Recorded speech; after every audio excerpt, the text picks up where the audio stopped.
Warahmatullahi wabarakatuh. Lagi, Assalamualaikum warahmatullahi wabarakatuh. Waalaikumsalam warahmatullahi wabarakatuh. Selamat pagi, semoga kalian sehat semua untuk masa pandemi ini. Dan senantiasa jaga kesehatan dengan protokol COVID yang ada. Pada kesempatan ini saya akan menjelaskan mengenai materi-materi yang kemarin sudah saya berikan lewat tugas. Jadi kalau tidak salah kemarin yang kita bahas itu mengenai satu kebutuhan,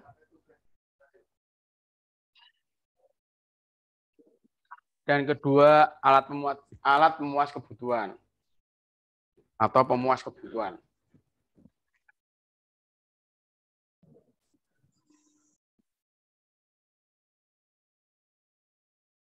Dan yang ketiga adalah kelangkaan.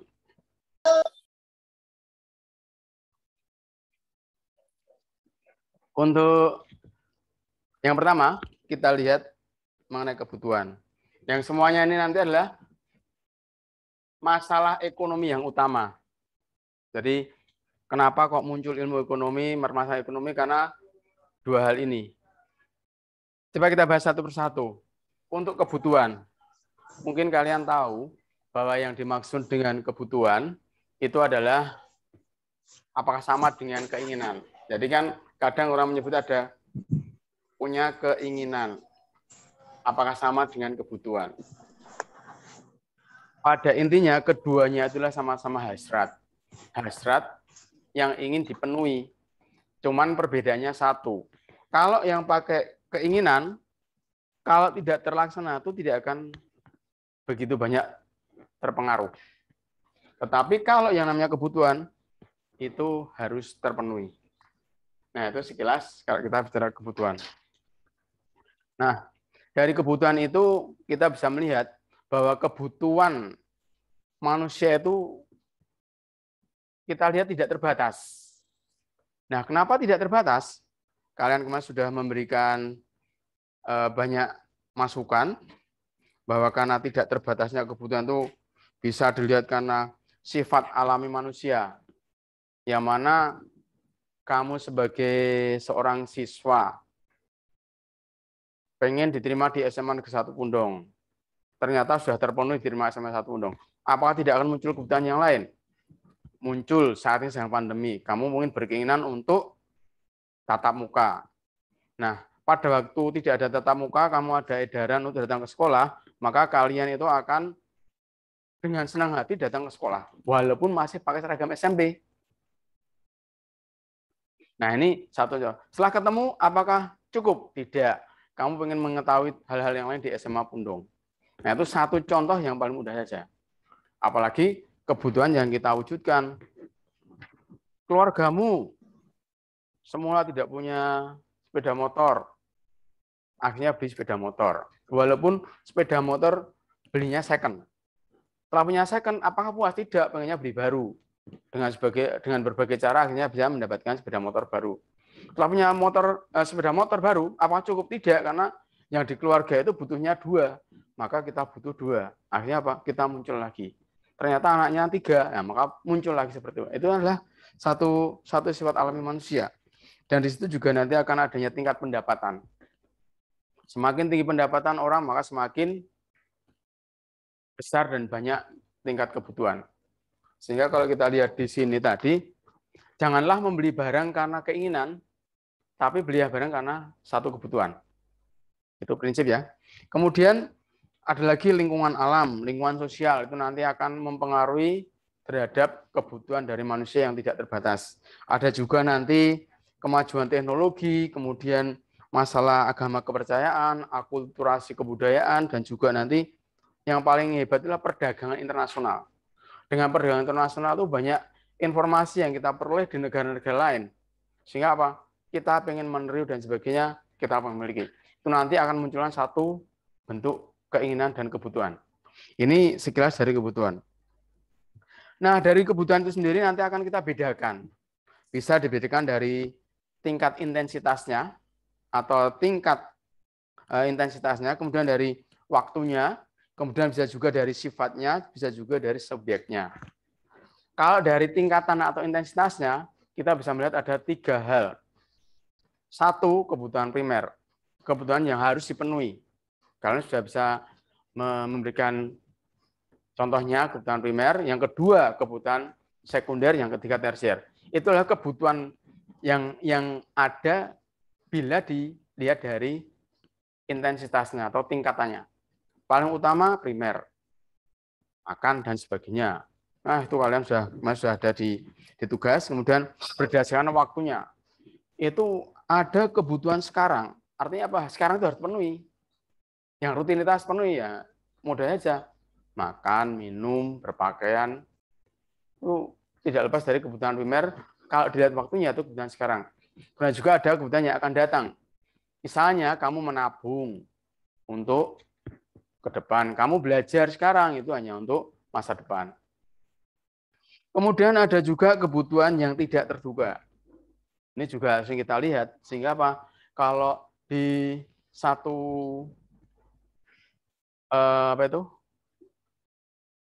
keuangan itu kan nanti akan ada yang namanya tuh pegadaian, ada asuransi. Nah, semata-mata itu untuk mengatasi adanya hal-hal yang bersifat tidak terduga. Orang tidak terduga kecelakaan, maka ada asuransi kecelakaan.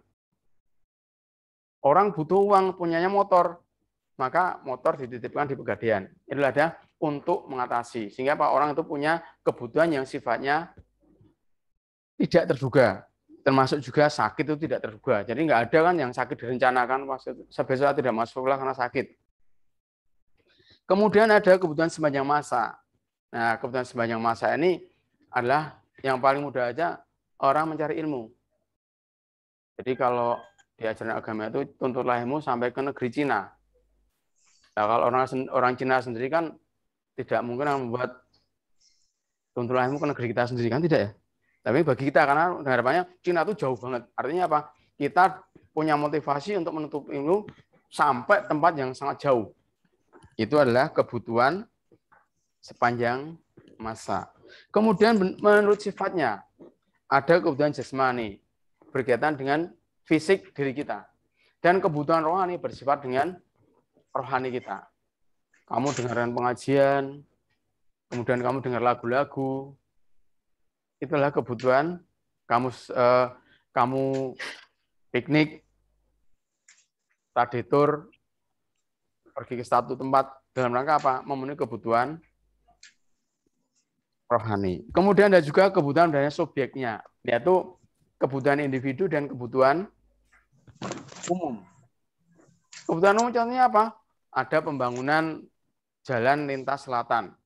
Itu adalah bentuk kebutuhan berdasarkan subjeknya. Ini nanti kenapa kok dibangun ya? Karena banyak orang yang butuh untuk mempercepat perjalanan, tidak terhambat. Ini berdasarkan kebutuhan yang pembagian bagiannya seperti itu. Kemudian di sisi lain ada alat pemuas. Nah, kalau kita bicara alat pemuas, tentunya alat pemuas kebutuhan ya. Alat pemuas kebutuhan. Nah, itu ada dua, yaitu bersifat barang dan bersifat jasa. Kalau barang, itu bisa dilihat, bisa diraba. Tapi kalau barang, kita tidak bisa melihat, tidak bisa meraba. Tapi apa? Kita bisa menikmati dan merasakan. Itu di jasa. Kalau barang, kita bisa melihat. Satu contoh, tadi ada kebutuhan berdasarkan sifatnya. Kebutuhan jasmani dan rohani. Jelas kalau kebutuhan rohani itu nanti yang kita peroleh jasa. Kemudian ada dari waktunya. Kebutuhan tidak terduga, tiba-tiba dia sakit. Maka dia membutuhkan kemuas berapa? Dia pergi ke dokter. Atau pergi ke pengobatan. Itu jasa yang mereka terima. Tapi kalau yang bersifat jasmani, ya apa yang kita perlukan itu bisa kita lihat, bisa kita raba. Walaupun keduanya sama-sama bisa dirasakan. Itu alat pemuas kebutuhan pada dasarnya ada dua. Kemudian kalau dari barang, itu nanti dari cara memperoleh. Itu ada tiga. Satu, barang bebas, barang ekonomis, dan barang ilit. Barang bebas itu apa? Barang bebas itu dimanapun kamu berada, itu kamu bebas. Tidak harus ada pengorbanan. Jadi yang namanya bebas itu bahwa untuk mendapatkan barang itu, kamu tidak perlu adanya satu bentuk pengorbanan. Tapi kalau barang ekonomis, untuk mendapatkannya, kamu harus perlu adanya pengorbanan. Sedangkan barang elit, itu barang kalau dipakai berlebihan, itu nanti akan menimbulkan hal yang tidak menyenangkan, menyengsarakan. Nah, di sini mungkin kamu tanya, ada apa, Pak? Ada. Contohnya apa? Air. Air itu sangat penting bagi kehidupan kita. Tapi kalau dia menjadi barang yang elit, dengan jumlah yang banyak, itu akan merugikan kita. Beberapa waktu yang lalu, ada banjir. Beberapa jembatan di Sungai Opak, Sungai Oyo banyak yang hanyut. Karena apa? Jumlahnya kelebihan. Dan di sekitar Imogiri, banyak rumah terendam. Itu satunya. Juga api. Kalau barang ekonomis, beda lagi. Untuk memperolehnya harus dengan ada pengorbanan. Nah, di sini kamu harus mulai bersyukur ada barang bebas. Saat ini kalian bisa bernafas. Kamu menghirup udara gratis. Itu harus kamu syukuri ya. Itu bentuk perwujudan dari sisi agama, kamu harus lihat ini. Ekonomi dikaitkan dengan agama, di sini kamu lihat. Kamu bersyukur bisa menghirup udara bebas. Coba kamu bayangkan, kemarin yang terdampak COVID, dia harus membutuhkan 1 tabung. Itu COVID. Dia butuhnya paling cuma sampai beberapa hari. Kalau itu sampai di rumah sakit, dia sampai menghabiskan bertabung-tabung. Padahal 1 tabung itu hanya untuk 24 jam. Misalkan harganya 1 tabung 75.000, 1 hari kamu punya untuk bernafas aja butuh 75.000. Nah, ini syukuri dengan karunia Tuhan, karunia Allah. Oh, karena mah informasi 2 juta 1 tabung. Maka enggak bisa cuma untuk bernafas. Nah, ini sekilas dari cara memperolehnya. Kemudian adakah barang lain, alat pemuas lain? Ada. Kamu nanti bisa melihat bahwa barang itu dengan tujuan penggunaan.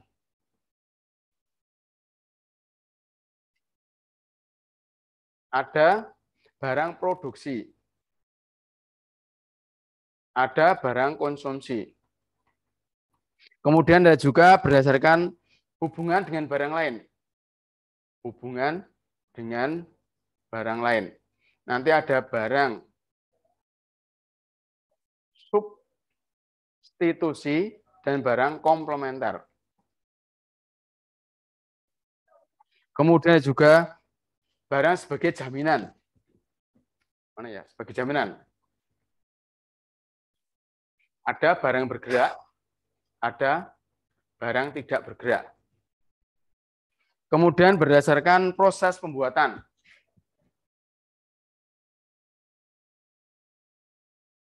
Ada barang mentah, barang setengah jadi, dan barang jadi. Nah, kita bahas sebentar. Tujuan penggunaan. Bahwa barang itu digunakan hanya untuk konsumsi atau untuk memproduksi barang lain. Sini. Kalau untuk konsumsi, kamu bisa melihat contohnya cukup banyak. Kamu mengkonsumsi apapun, itu adalah barang konsumsi. Tapi barang yang untuk produksi, apapun barang itu, kalau mau diproses lebih lanjut, itu barang produksi. Hubungannya dengan barang lain, ada barang substitusi. Substitusi itu apa? Barang pengganti. Substitusi, barang pengganti. Komplementer, barang yang saling melengkapi. Tidak ada kompor gas, kamu bisa pakai kompor minyak. Tidak ada kompor minyak, kamu bisa pakai arang.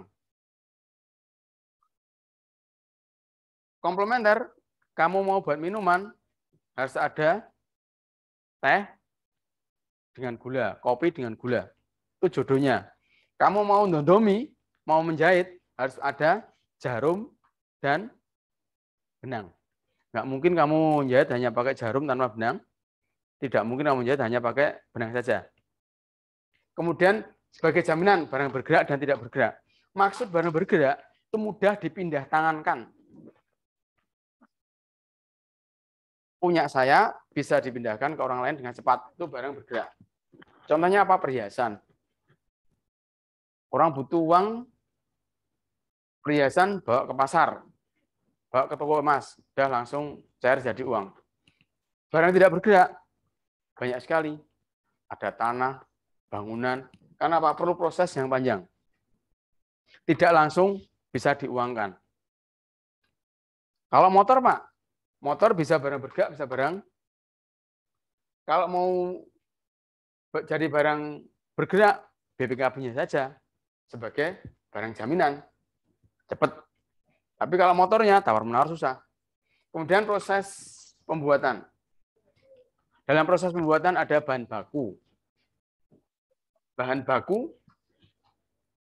barang setengah jadi, dan barang jadi. Kapas, perkebunan kapas. Hasilnya kapas. Kapas jadi benang. Benang jadi kain. Kain nanti jadi baju. Nah, di sini kita lihat dia memproduksi apa? Kalau dia memproduksi benang, maka dia barang jadi. Tapi kalau dia yang mau diproduksi itu kain, maka ini barang setengah jadi. Ini bahan mentah. Kalau yang diproduksi baju, sudah beda lagi. Baju, barang jadi, kain setengah jadi, benang bahan mentah. Ini berkaitan dengan macam-macam alat pemuas. Jadi dua materi, satu kebutuhan, apa itu kebutuhan, kemudian kenapa orang punya kebutuhan tidak terbatas, kemudian pembagian kebutuhan-kebutuhan sudah ada tadi, kemudian yang kedua, alat pemuas kebutuhan, apa itu alat pemuas kebutuhan, kemudian beberapa benda sebagai alat pemuas kebutuhan sudah kita sebutkan. Nah, kemudian kita masuk ke scarcity atau kelangkaan.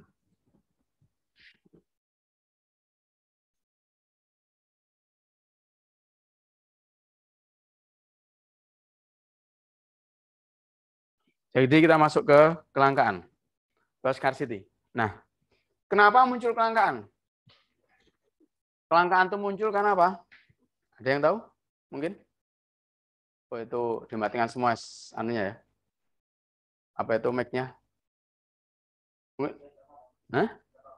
Enggak, Pak. Mungkin ada yang bisa menjawab apa yang dimaksud dengan kelangkaan?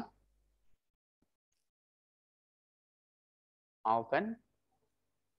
Ini yang putra kok sedikit sekali ya? Pak Akas yang putri ya? Yuk.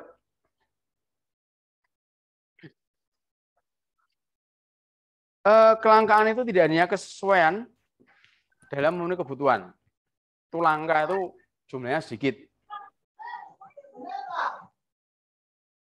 Jadi langka itu jumlahnya sedikit. Artinya apa? Tidak imbang antara yang dibutuhkan dengan pemenuhan. Sehingga di situ kita bisa melihat apa sih penyebab dari kelangkaan. Yang pertama adalah pertumbuhan penduduk.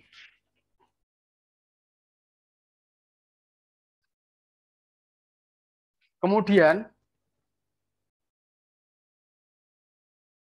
produksi. Kemudian perbedaan geografis. Kemudian bencana alam.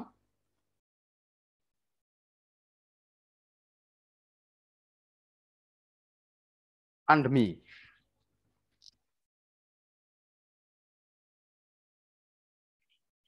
kita lihat kalau di ekonomi itu, pertumbuhan penduduk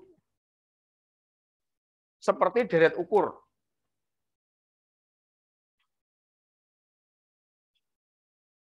Pertumbuhan produksi seperti deret hitung. Artinya gimana? Deret ukur dari 1, 2, 2, 4, 4, 8, 8, 16. Di sini 1, 2, 3, 4. Pada waktu orangnya 1, produksinya 1. Pada waktu orangnya 2, produksinya 2. Pada waktu orangnya 4, produksinya 3. Pada waktu orangnya 8, produksinya 4. Ini berarti kan 5. Nah, di sini akan ada satu kondisi yang tidak sesuai. Pertumbuhan penduduk itu terlalu cepat, yang tidak terkendali seperti saat ini. Tapi kelihatannya dengan pandemi ini sedikit banyak mengurangi jumlah penduduk. Tapi hal itu tidak diinginkan ya. Kemudian jumlah produksi. Ini sangat tergantung sekali dengan faktor produksi. Faktor produksi. Nah, faktor produksi itu ada 4. SDA, SDM, modal, skill. Nah, ini harus padu. Kemudian kalau sekarang kan banyak lelucon ya, bahwa Indonesia itu dulu itu dalam rencana pembangunan 5 tahun dulu, rencana pembangunan itu sebenarnya kita tuh sudah harus menjadi negara yang maju. Tapi kan lelucon sekarang kan kita sudah bisa buat pesawat maju, tapi kita sekarang baru diajarkan cara memakai masker, baru mencuci tangan, itu kan kita kembali ke belakang. Semua kacau dengan itu. Kemudian berikutnya, perbedaan geografis. Ada negara dingin seperti kutub, ada negara sangat panas. Negara di kutub mereka sangat langka sinar matahari. Jadi kamu bersyukur di Indonesia setiap hari bisa menikmati panasnya matahari, cerahnya matahari, sehingga mencari vitamin D kamu tidak harus bayar. Tapi orang luar negeri hanya pengen melihat matahari saja kadang harus datang ke Indonesia atau ke negara-negara tropis. Dan itu biayanya sangat besar. Kamu di sini kena sinar matahari malah bingung. Bencana alam yang kita lihat. Terakhir kemarin ada tahun 2007, 2006 kita pernah mengalami gempa yang sangat hebat. Apa akhirnya? Semuanya langka. Perekonomian lumpuh. Dan saat ini pandemi dengan adanya katanya corona ya. Dan kemudian kita mengacu ke COVID itu ya. Nah, dengan adanya bencana pandemi ini, yang kita rasakan apa? Semua orang mengeluh. Maunya kenapa? Ya mereka takut dengan terkena COVID. Kalau orang sudah dicap COVID, dapat plus. Jadi hasil swabnya itu plus, itu tersiksa ya. Artinya apa? Harus isolasi mandiri, semua aktivitas dihentikan. Sehingga apa? Ya ini, apa-apa langka. Nah saat ini saja kan, untuk semua kegiatan pun juga langka ya. Dan termasuk kemarin diedarkan form itu kan untuk melihat bagaimana di keluargamu itu adakah yang terpapar atau mungkin sampai meninggal dari keluargamu yang satu rumah itu. Kemudian bagaimana dengan penghasilan orang tuamu? Apakah masih bisa beraktivitas atau harus tutup? Karena sekarang itu repot. Orang jualan itu yang diminta piye carane wong dodol ki laris. Tapi dengan aturan PPKM, orang jualan laris, maka didatangi Satpol PP. tidak boleh dimakan di tempat, harus dibungkus. Nah, antri bungkusnya itu aja harus pakai aturan. Sekian-sekian. Nah, itu sehingga apa? Ini dampak pandemi terhadap kelangkaan. Kita lihat bahwa dengan pandemi yang ada ini, kita mengalami kelangkaan. Kelangkaan yang paling mudah aja itu tabung gas. Isi gas ya. Oksigen, gas oksigen. Itu sangat langka sekali. Karena apa? Beberapa orang yang terkena pandemi, yang kebetulan sakit gara-gara COVID itu, kalau sampai sesak nafas, mereka sangat butuh sekali oksigen. Walaupun di video-video di WhatsApp itu banyak dimunculkan cara mengatasi COVID, godok wedang, kemudian pakai apa itu sirkulasi untuk membuat oksigen dari apa itu pompa untuk ikan itu ya. Nah itu kan berbagai cara dimunculkan dari kreativitas orang-orang Indonesia. Walaupun itu tingkat kebenaran keterujiannya kita juga belum tahu. Tapi apa mereka sudah berusaha untuk membuat hal yang terbaik untuk orang lain. Mungkin itu yang bisa kami sampaikan. Mungkin ada yang mau tanya? Satu pertanyaan saja. Halo, ada yang mau tanya?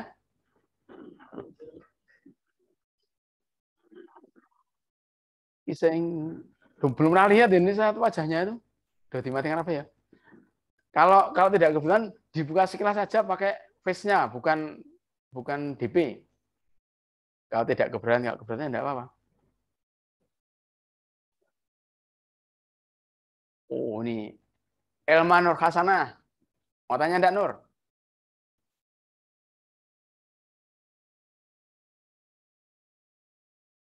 Nur? Ilma. Tak kira 5, sebenarnya Ilma. Muhammad Ihvan. Mau tanya Muhammad Ihvan? Oh, ini Kaila. Kaila kita uang parang tritis kita. Kaila. Parang tritis Kaila, bukan? Yuk kalau tidak ada, mungkin saya cukupkan sekian karena keterbatasan waktu untuk kita tetap muka. Mungkin besok kalau kita sudah ada kesempatan, kita bisa tetap muka walaupun hanya waktunya 30 atau 45 menit. Oh iya, Tias, mau tanya, Tias? Tiastin Rosmin.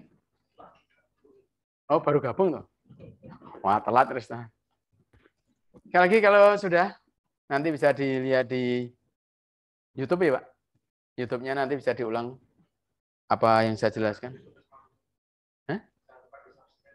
Dan jangan lupa untuk YouTube SMA Pundong di subscribe.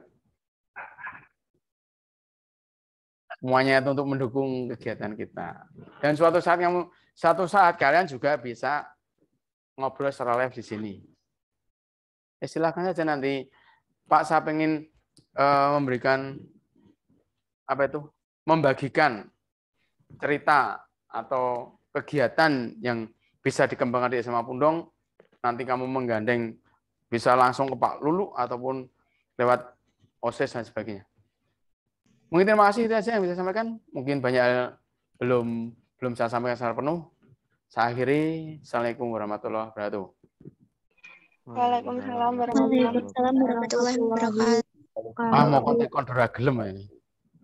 Terima kasih ya.